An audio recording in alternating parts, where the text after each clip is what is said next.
I need you to hear this. My quote to you is, you may be sacrificing your comfort for survival, but what matters is your end game, not where you're currently stuck right now. I need you to understand, just because you're uncomfortable right now doesn't mean you're failing. Sometimes survival requires sacrifice, and sometimes growth requires stretching.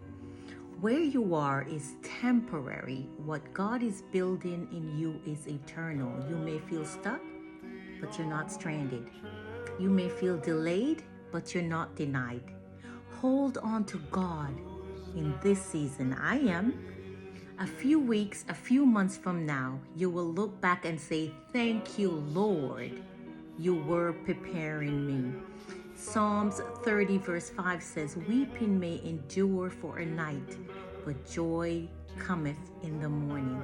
And this is one of my favorite scriptures here. Psalms 107, verse 1.